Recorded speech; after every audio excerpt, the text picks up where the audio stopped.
नमस्कार दोस्तों, this is Aarti and you all are watching Hari educations. तो गाइस, हम लोग कंटिन्यू कर रहे थे रिपोर्टेड स्पीच को ही। ठीक है, आप लोगों को लग रहा होगा कि रिपोर्टेड स्पीच का काफ़ी लंबा टॉपिक जा रहा है, बट ऐसा है कि अगर इसको किसी एक वीडियो में ही ख़त्म कर दूं तो ना ही तो आपका इंटरेस्ट बनेगा, ओके, और ना ही आप इसको पूरी तरह से देख पाएंगे, आप उसको डिले करते जाएंगे। ठीक है। ऑन दी अदर हैंड, अगर आप 10 to 15 मिनट्स की एक वीडियो देख लेते हैं, then that will motivate you towards the next class. Okay, so it's enough for you to get the concept and to retain the concepts well in your mind. Okay, so let us start with today's content, which is again reported speech. We'll take the remaining rules and some changes takes place when we change direct speech into indirect speech. All these changes takes place. So I wrote all the changes here. You can pause the class and you can note these changes. Okay, और आप उसको अपने mind में भी इन सब changes को रख सकते हैं। अगर नहीं, देन आप इसको लिख के रख लीजिए। जहाँ पे भी आप अपने नोट्स मेंटेन कर रहे हो वहाँ पे आप इन सबको लिख के रख लीजिए। तो ये चीज़ें आपको एक दो बार अगर आप इनको रूटीन में रीड करेंगे, जस्ट रीड भी करेंगे डेली, तो ये आपके दिमाग में ऑटोमेटिकली बैठ जाएंगे। ओके, तो लेट अस स्टार्ट। क्या है हमारा नेक्स्ट रूल? नेक्स्ट रूल है हमारा क्या रूल है next? Rule 11. Then what does the rule 11 tells us?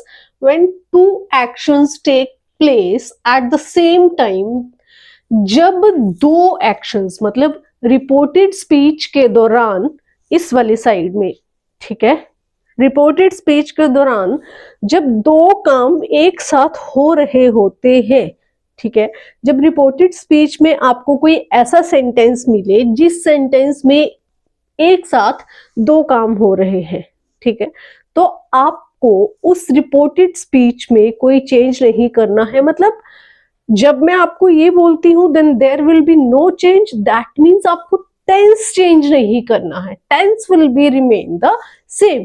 Otherwise pronoun आपके चेंज होंगे ही होंगे as per the first person, second person और थर्ड पर्सन। थर्ड पर्सन में तो चेंज होता नहीं है, फर्स्ट पर्सन में आपको पता है सब्जेक्ट के अकॉर्डिंग एंड सेकेंड पर्सन में ऑब्जेक्ट के अकॉर्डिंग। ठीक है, तो let us start with the first rule. First rule में आपको यही बताया कि अगर दो एक्शंस एक साथ आ जाते हैं रिपोर्टेड स्पीच में, तो आपको फिर उसके टेंस में कोई चेंज नहीं करना है। रिपोर्टेड स्पीच के दौरान आपको कोई चेंज नहीं करना है। तो here is the example and the example is she said my mother was making tea while I was bathing. मतलब जब उसकी मदर चाय बना रही थी तब वो नहा रही थी, तब उसकी मदर जो थी वो चाय बना रही थी। तो मतलब दो लोग अलग अलग काम कर रहे थे, बट हमें यहाँ पे पूरी की पूरी रिपोर्टेड स्पीच में हमें दो काम जो है, here during the reported speech we are getting the two actions taking place. Okay, in that case as per this rule we will no change, there will be no change during reported speech. ठीक है, change क्या नहीं होगा? Tense change नहीं होगा। तो let us change it. क्या change होगा? जो भी चेंज होगा वो हम करते हैं इसमें। ठीक है, तो she said, okay, that my mother. अब शी है माय मदर, ठीक है, तो अब आपका क्या है? माय मदर, ठीक है, फर्स्ट पर्सन है तो आप सब्जेक्ट की तरफ देखेंगे। ठीक है, सब्जेक्ट के माय को आप हर में चेंज कर देंगे। पोजेशन है पोजेसिव नाउन है तो पोजेसिव नाउन के अकॉर्डिंग आप उसको पोजेसिव प्रोनाउन है तो उसके अकॉर्डिंग आप उसको आपका जो सब्जेक्ट है, सब्जेक्ट के अकॉर्डिंग आप प्रोनाउन को चेंज करेंगे, ठीक है। She said my mother, she said that her mother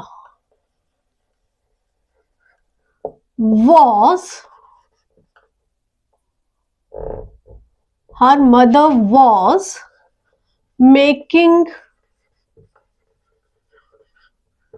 tea while, अब यहां पे फर्स्ट पर्सन है, सब्जेक्ट देखो शी है, तो क्या हो जाएगा while she was bathing, okay, ठीक है। तो क्या चेंज आया, she said that her mother was making tea while she was bathing, ठीक है। टेंस आपका सेम रहा, आपके सिर्फ प्रोनाउंस को चेंज किया गया, एक आपका कंजंक्शन यहाँ पे आया इन्वर्टेड कॉमास की जगह, ठीक है। ये आपने प्रोनाउन चेंज किया और ये आपने एक प्रोनाउन चेंज किया, इसको चेंज किया इसमें, ठीक है, इसको चेंज किया इसमें, ठीक है। And rest of the sentence will remain same, okay। Let us come to the next rule। क्या है next rule? If reported speech contains any imagined condition, अगर आपकी reported speech में कोई भी imagined condition है, ठीक है, तो then there will be no change during reported speech, then tense will remain same during reported speech, ठीक है। तो आपका जो टेंस है वो आपको चेंज नहीं करना होता है। जब मैं आपको बोलूं no change during reported speech, that means will not change any of the tense there, okay. आपको प्रोनाउंस को तो चेंज करना ही है, ओके। तो देखो इसको करते हैं हम चेंज। क्या है इसका, इसका एग्जाम्पल है आपका इस वाले रूल का, he said if I were rich I would help her, okay. Then the change is the indirect speech will become he said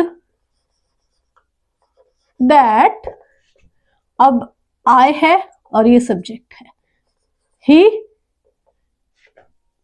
he said that if miss कर दिया मैंने, sorry, if he were rich, अब I है, first person है तो ही आ जाएगा, he would help her, ठीक है, ठीक है। क्या बोल रहा है कि अगर वो रिच होता तो उसकी हेल्प करता। He said that if he were rich he would help her। Same रहा, टेंस में कोई चेंज नहीं हुआ। सिमिलरली जैसे हमने ऊपर किया था, हमने क्या किया, यहाँ पे दैट को चेंज किया, ठीक है। यहाँ पे हमने प्रोनाउन चेंज किया एज पर आप, क्योंकि हमारा प्रोनाउन फर्स्ट पर्सन था, एज पर सब्जेक्ट हमने प्रोनाउन चेंज कर दिया। नेक्स्ट भी हमने क्या किया, यहाँ पे आपका फर्स्ट पर्सन था तो यहाँ भी हमने क्या किया, एज पर जो हमारा सब्जेक्ट था उसके अकॉर्डिंग हमने यहाँ पे ये प्रोनाउन चेंज कर दिया। और other than the pronouns we didn't change anything during the reported speech, हमने कोई चेंज नहीं किया है रिपोर्टेड स्पीच में, ठीक है। तो that was all about the rule 11 in rule 12। ऐसा कोई ग्रामेटिकल ऐसा कोई नहीं है कि जैसे आपकी टेंसेस हैं 12 टेंसेस हैं, उनके 4 पार्ट्स हैं, that is fixed in the grammar. But ऐसा कोई नरेशन में ऐसा कोई फिक्स नहीं है कि उसके 12 रूल है, 13 रूल है या 14 रूल है। ये मैंने आपको कन्वीनियंट रहे, ये आपको समझने में आसान रहे, इसलिए मैंने अपनी तरफ से इनको रूल्स की नंबरिंग कर दी है। अदरवाइज आप जैसे भी अपने हिसाब से इसको याद रखना चाहे कर सकते हैं, अपने हिसाब से इसको नोट डाउन करना चाहे आप लोग कर सकते हैं, ठीक है। It is all about your concern, all about your convenient, okay. तो देखिए यहाँ पे मिसलेनियस चेंजेस क्या है। तो क्या होता है मिसलेनियस चेंजेस के, जब हम डायरेक्ट स्पीच को इनडायरेक्ट स्पीच में चेंज करते हैं। मिसलेनियस चेंजेस मतलब ये सारे चेंजेस, ठीक है, ये सारे छोटे छोटे चेंजेस जो आपको करने होते हैं, ठीक है। मतलब ये सारे चेंजेस ज्यादातर आपके टाइम और प्लेस से रिलेटेड होते हैं, ठीक है, टाइम और प्लेस से रिलेटेड होते हैं। बेसिकली क्या होता है कि at the time of reporting, मतलब जो भी आपके इवेंट्स हुए होते हैं, आपके जो इंसिडेंट्स हुए होते हैं, ठीक है, मान लो अब हमें जो भी हम बात कन्वे कर रहे होते हैं, हमें किसी ने बोली होती है और हम किसी दूसरे को उस बात को कन्वे करते हैं। तो मतलब ऐसा होता है कि जो रिपोर्टिंग टाइम होता है, जब हम बात को कन्वे करते हैं, कोई भी जो इवेंट है, जो भी इंसिडेंट है, उस बात को रिपोर्ट टाइम ऑफ रिपोर्टिंग से पहले वो जो इंसिडेंट है वो हो चुका होता है, ठीक है।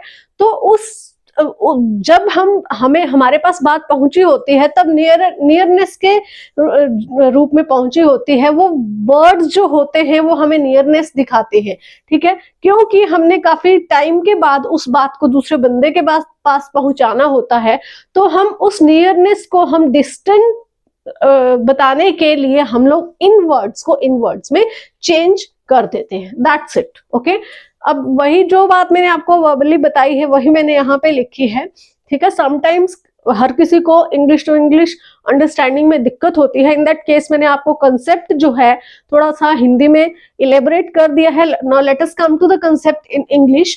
Actually during indirect speech we use to discuss those incidents which took place before the reporting time, ठीक है। कि क्या होता है, जो इनडायरेक्ट स्पीच है, we use to discuss those incidents, मतलब इनडायरेक्ट स्पीच में हम उन इंसिडेंट्स को डिस्कस करते हैं जो काफी टाइम पहले, which took place before the reporting time, मतलब उस बात को कन्वे करने से काफी पहले वो जो इवेंट्स हैं, वो जो इंसिडेंट्स हैं, वो हो चुके होते हैं, ठीक है। And away from the reporting place, और जब हम बात को पहुंचा रहे होते हैं, वो प्लेस भी उस जगह से काफी दूर होता है, या जितना भी दूर होता है, okay. In that case we change the words showing nearness to the words showing distance, ठीक है।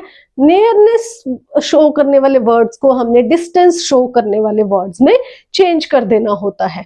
तो here all those words showing nearness and distance, here is the words showing nearness, all these words, okay, and here is the words showing distance. Again here is the words showing nearness and here is the words showing distance.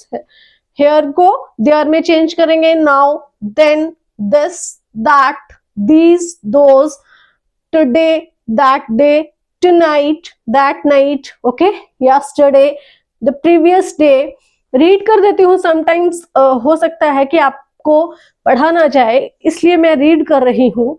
यहाँ पे है ये yesterday, ठीक है, yesterday, तो क्या है that day, ठीक है, yesterday, that day, okay. yesterday को आप previous day बोल सकते हैं, previous day भी मान सकते हैं, okay. last night, previous night, last week, previous week, okay, next week, the following week, ago, before, thus, so, hence, thence, hither, thither,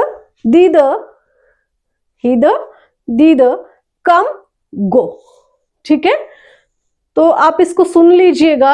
अगर आपको कहीं लिखा हुआ समझ में ना आए, कोशिश तो पूरी होती है कि इतना साफ तो लिखा जाए कि किसी की समझ में आराम से आ जाए, अदरवाइज नहीं भी आपको आए तो आप सुन सकते हैं वीडियो को रिवर्ट करके, ओके। तो देखिए यहाँ पे कम और गो का कंसेप्ट क्या है, only when it has word showing nearness after it. Come को आप गो में तभी चेंज करेंगे जब कम के बाद आने वाला वर्ड्स जो है वो नियरनेस शो करता है। नियरनेस के बारे में आई डोंट होप सो कि अब आपको बार बार बताने की जरूरत है। तो आपको कम को गो में तभी चेंज करना है जब आप के कम के जस्ट बाद आने वाला वर्ड जो है वो नियरनेस शो करता है। ठीक है, इसके बारे में थोड़ा सा और भी बता दूंगी मैं आपको नेक्स्ट क्लास में। ठीक है, होप सो कि आज का ये वाला कंटेंट आपको क्लियर हुआ होगा। ठीक है, मिलते हैं आप लोगों से नेक्स्ट क्लास में, तब तक के लिए नमस्कार।